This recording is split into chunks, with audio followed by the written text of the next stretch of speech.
Cockroach Janata party ఆధ్వర్యంలో ఇవాళ ఢిల్లీలో పార్లమెంట్ మార్చ్కు ఆ పార్టీ పిలుపునిచ్చిన పరిస్థితి. దేశవ్యాప్తంగా కాక్రోచ్ జనతా పార్టీకి మద్దతుగా చాలా నిరసనలు జరిగాయి, నిరసన కార్యక్రమాలు జరుగుతూనే ఉన్నాయి. హైదరాబాద్లో చూసుకుంటే కనుక సిజేపీ మీట్కి సోనం వాంగ్చుక్ హాజరయ్యారు. చాలా మంది జంజీలు ఆ కార్యక్రమానికి హాజరయ్యారు. సార్, మీరు కూడా ఆ ప్రోగ్రాంకి అటెండ్ అయ్యారు. ఆ తర్వాత సోనం వాంగ్చుక్ ఆమరణ నిరాహార దీక్షలో ఉన్నప్పుడు ఆయనకు మద్దతుగా క్యాండిల్ ర్యాలీ కూడా జరిగింది.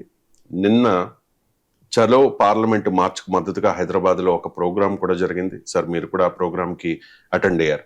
దేశవ్యాప్తంగా సిజేపీకి మద్దతుగా నిరసన కార్యక్రమాలు జరుగుతూ ఉన్నాయి, హైదరాబాద్లో కూడా జరుగుతూ ఉన్నాయి. కానీ ఆంధ్రప్రదేశ్లో ఎక్కడా కూడా సిజేపీకి మద్దతుగా జంజీలు మద్దతుదారులు బయటికి రావడం లేదు. ఏంటి సార్, ఆంధ్రప్రదేశ్లో కాక్రోచ్లు లేరా? ఉన్నా బయటికి ఎందుకు రావడం లేదు? కాక్రోచ్లు ఎక్కడైనా ఉంటారు. మీకు కాక్రోచ్లు ఉండాలనే క్వశ్చనే లేదు. అయితే అక్కడున్న రకరకాల పరిస్థితులు అందుకు అనుకూలించాలి కూడా. తెలంగాణలో ఏంటంటే తెలంగాణ ఉద్యమ నేపథ్యము, ఇక్కడ వామపక్ష ఉద్యమాల నేపథ్యము, తెలంగాణలో సామాజిక ఉద్యమాలు, రకరకాల ఉద్యమాల నేపథ్యం వల్ల ఏమైందంటే ఒక రకమైన పోరాడే మనస్తత్వాన్ని ఇంగ్రెయిన్ చేసింది. దట్ డజంట్ మీన్ ఆంధ్రప్రదేశ్లో పోరాట తత్వం లేదని కాదు. ఆంధ్రప్రదేశ్లో కూడా మీకు చెల్లపల్లి జమీందారుకు వ్యతిరేక పోరాటాలు జరిగాయి, శ్రీకాకుళం సాయుధ రైతాంగ పోరాటం జరిగింది, స్వాతంత్రోద్యమ కాలంలోనే పన్నుల సహాయ నిరాకరణ ఉద్యమం జరిగింది, అల్లూరి సీతారామరాజు తిరుగుబాటు చూసాం మనము. సో విశాఖ ఉక్కు ఆంధ్రుల హక్కు అనే పోరాటం జరిగింది. సో ఆంధ్రప్రదేశ్కు చరిత్ర లేదనుకుంటే చాలా పొరపాటు. పోరాటాల చరిత్ర ప్రతి గడ్డకు ఉంటుంది. కానీ కంటిన్యూటీ అండ్ లెగసీ అంటే పాలిటిక్స్ సివిల్ యాక్టివిజాన్ని తినేస్తాయి. తెలంగాణలో ఏంటంటే సివిల్ యాక్టివిజం ఇంకా బలంగా ఉన్నమాట నిజం. మీకు ఇక్కడున్న పొలిటికల్ సిస్టమ్ కూడా చాలా క్రౌడెడ్ పొలిటికల్ సిస్టమ్. అక్కడ ఏమైందంటే పోలరైజ్ పొలిటికల్ సిస్టమ్. ఇప్పుడు కాక్రోచ్లు బయటికి వస్తే వెంటనే వాళ్ళకి వైసీపీ కండువాలు వేస్తాయి, తెలుగుదేశం సోషల్ మీడియా మొత్తం. సో ఎక్కడ కాక్రోచ్ కనబడితే చాలు దానికి వైసీపీ కండువాలు పట్టుకొని వీళ్ళు వెనకాల ఉంటారు. కాక్రోచ్ కనబడితే కండవేద్దాం, కాక్రోచ్ కనబడితే కండవేద్దామని. సో ఆంధ్రప్రదేశ్లో ఉన్నటువంటి స్వభావము, సో ఆంధ్రప్రదేశ్లో ఉన్నటువంటి పోలరైజ్ పొలిటికల్ సిస్టమ్ ఒకటి. మీకు పవన్ కళ్యాణ్ చెప్పారు కదా, ఆంధ్రప్రదేశ్లో తెలంగాణలో రాష్ట్రం అనే భావన ఉంటే ఆంధ్రప్రదేశ్లో కులం అనే భావన డామినేట్ చేస్తుంది అని. అందుకే మీరు గమనించండి, కులాల వారీగా సినీ అభిమాన సంఘాలు కూడా చీలిపోతుంటాయి. మీకు తెలంగాణలో సినిమా అన్నట్లు అభిమానులు ఉండరని కాదు, ఇక్కడ కూడా ఉంటారు అభిమానులు, కానీ ఆ ఫర్వర్ కంపారిటివ్లీ తక్కువ ఉంటుంది. మీకు ఆంధ్రప్రదేశ్లో మీకు సినిమా అభిమానం ఎక్కువే, సినీ అభిమానం రాజకీయ అభిమానంగా మారడం ఎక్కువే, మీకు సామాజికంగా కుల ప్రభావం కూడా ఎక్కువే. ఇది పవన్ కళ్యాణ్ అన్నమాట, నేనన్నమాట కాదు. మళ్ళీ చెప్తున్నా, మీరు ఏమన్నంటే కేసులు పెట్టదలుచుకుంటే పవన్ కళ్యాణ్ అడగండి. ఆయన మాటనే నేను కోట్ చేస్తున్నాను, నా కోట్ కాదు. వాస్తవంగా ఆంధ్రప్రదేశ్లో కుల వ్యతిరేక పోరాటాలు చాలా జరిగాయి. అన్ఫార్చునేట్లీ ఇప్పుడు ఆంధ్రప్రదేశ్ అంటేనే కులం అనే భావన నాయకులే తెస్తున్నారు. మీకు కులానికి వ్యతిరేకంగా మీకు అనేక సాహిత్యం వచ్చింది, అక్కడ మీకు పోరాటాలు జరిగాయి. మీకు పలనాడులో జరిగిన మీకు సహపంక్తి భోజనాల చరిత్ర, మన బ్రహ్మనాయుడు చరిత్ర తెలుసు, మీకు కందుకూరి వీరేశలింగం పోరాడిన చరిత్ర తెలుసు. ఆంధ్రప్రదేశ్ కూడా అన్ఫార్చునేట్లీ ఆ చరిత్రను నాయకులే చెప్పడం లేదు. నాయకులు ఏమైనా కులం ఉంది అంటున్నారు. కులం ఉన్న మాట నిజమే, కానీ కులానికి వ్యతిరేక పోరాట చైతన్యం కూడా ఆంధ్రప్రదేశ్లో ఉంది, అది చెప్పడం లేదు. ఓన్లీ కులం ఉన్నదని మాత్రమే చెప్తున్నారు. సో కులము అనేది ఒక ప్రభావంగా మీకు ఆంధ్రజ్యోతి రాధాకృష్ణ కూడా పదే తన వీకెండ్ కామెంట్లో కుల జాడ్యం ఆంధ్రప్రదేశ్లో అని తీవ్రంగా ఖండిస్తుంటారు. మీరు ఆ మాట తెలంగాణలో లేని ఆంధ్రలో ఉంది అని అనడానికి కూడా కారణం ఇదే.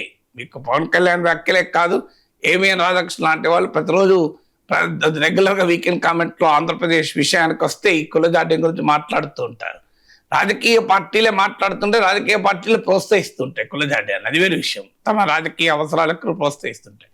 సో అందువల్ల మీకు అక్కడున్న పోలరైజ్ పొలిటికల్ స్పేస్, అక్కడున్న సామాజిక స్వభావాలు ఒక కారణం కావచ్చు. ఇంకొకటి కూడా ఏంటంటే, ఇప్పుడు దేశవ్యాప్తంగా కాక్రోచ్ల నిరసన నీట్ ఎగ్జామ్ లీక్తో స్టార్ట్ అయింది. సో నీట్ ఎగ్జామ్ లీక్తో స్టార్ట్ అయి భారతీయ జనతా పార్టీ ప్రభుత్వానికి వ్యతిరేకంగా ధర్మేంద్ర ప్రధాన్ రిజైన్ చేయాలి అనే డిమాండ్తో మొదలైంది. అక్కడితో అవుతుందని అనుకోను, అది ఏ ప్రభుత్వాలనైనా ప్రశ్నిస్తారు. సో కానీ అది అక్కడ బీజేపీ ప్రభుత్వం దేశంలో అధికారంలో ఉండగా ఈ మొదలైంది కనుక మీకు ఆంధ్రప్రదేశ్కి వచ్చే వరకు బీజేపీతో ఫైట్ చేసడానికి ఏ పార్టీ రెడీగా లేదు. అధికార పార్టీ రెడీ లేదు, ప్రతిపక్ష పార్టీ రెడీ లేదు. సమాజం ఈ రెండు పార్టీల మధ్యన చీలిపోయింది, ఎవరు రావాలి బయటికి. సో కాక్రోచ్ల ఉద్యమం అంటే మోడీ ప్రభుత్వానికి వ్యతిరేక ఉద్యమం అనే భావన ఉన్నప్పుడు మోడీ ప్రభుత్వానికి వ్యతిరేకంగా పల్లెత్తు మాట కూడా అనకూడదు అని అటు కూటమి పార్టీలు ఇటు ప్రతిపక్ష వైసీపీ అన్నప్పుడు ఆంధ్రప్రదేశ్ సమాజం నిలువున ఈ రెండు పార్టీల మధ్యనే చీలినప్పుడు మీకు ఇక ఎవరు ప్రశ్నిస్తారు? అందువల్ల ఈ పొలిటికల్ పార్టీస్ ఉండేటువంటి పొలిటికల్ క్యారెక్టర్ కూడా సమాజంలో ఈ కారణం కావచ్చు. మూడోది ఏంటంటే ఆంధ్రప్రదేశ్లో కేసులు, మీకు తెలంగాణలో ఈ కేసులు కంపారిటివ్లీ చాలా తక్కువ. తెలంగాణలో కేసులు పెట్టినా తిరగబడుతున్నారు జనం. మీకు ఆంధ్రప్రదేశ్కి వచ్చే వరకు మాట్లాడితే క్రిమినల్ కేసులే కదా, మాట్లాడితే మామూలు క్రిమినల్ కేసులు పెట్టరు. సో సహజంగా ఈ జెన్జీ అంటే వారు they are very very apolitical, వాళ్ళకి రాజకీయాలతో సంబంధం లేదు. మిడిల్ క్లాస్ ఫ్యామిలీస్ అంతా, మీరు మిడిల్ క్లాస్ ఫ్యామిలీస్ సహజంగా రాజకీయ నేపథ్యం లేక, రాజకీయాలు లేకపోయినా ఉద్యమ నేపథ్యం లేకపోతే మధ్యతరగతి కుటుంబాల బిడ్డలు కేసులంటే బిడ్డలు భయపడకపోయినా తల్లిదండ్రులు భయపడతారు. సో అక్కడ మామూలు మాట్లాడితే కేసే కదా, నువ్వు ఏం మాట్లాడినా కేసులే పెట్టే ఒక నిర్బంధ వాతావరణం కూడా ఉంది. అది కూడా ఒక కారణం అయి ఉంటుంది.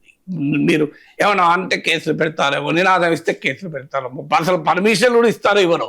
ఇప్పుడు మీకు హైదరాబాద్లో జెన్జీ ప్రొటెస్ట్ ఈవెన్ ఏ సంస్థ సంఘము ఏ పార్టీ సంబంధం లేకుండా ఒక సాఫ్ట్వేర్ ఇంజనీర్ వెళ్ళి పోలీసుకు లెటర్ ఇచ్చాడు, మేము ఇట్లా యూత్ము కొంతమంది జెన్జీ ప్రొటెస్ట్ పెట్టుకుంటాం అంటే పర్మిషన్ ఇచ్చారు. ఇది ఆంధ్రప్రదేశ్లో ఊహించగలం మనం? పర్మిషన్ ఇచ్చే క్వశ్చనే ఉండదు అక్కడ. ఏమన్నా ఇస్తే పర్మిషన్ ఇస్తే మీరు ఎవరు కేసులు పెడతారన్న భయం, ఇవన్నీ కూడా అక్కడ ఉన్న వాతావరణం కూడా కావచ్చు. But it's only matter of time. అక్కడ ఎవరు ఆర్గనైజ్డ్ ప్రొటెస్ట్లు కావు, ఇవన్నీ ఎవరో ఇండివిజువల్స్ కొంతమంది ఇనిషియేటివ్ చూపెడితే వస్తున్న ప్రొటెస్ట్. సో అదే ఇనిషియేటివ్ రేపు అక్కడ కూడా వస్తారు. కనుక it's a matter of time. మీకు ఆంధ్రప్రదేశ్లో భిన్నమైన వాతావరణం ఉంటుందని అనుకోను. ఖచ్చితంగా ఆంధ్రప్రదేశ్లో కూడా కాక్రోచ్లు పుట్టుకొస్తాయి.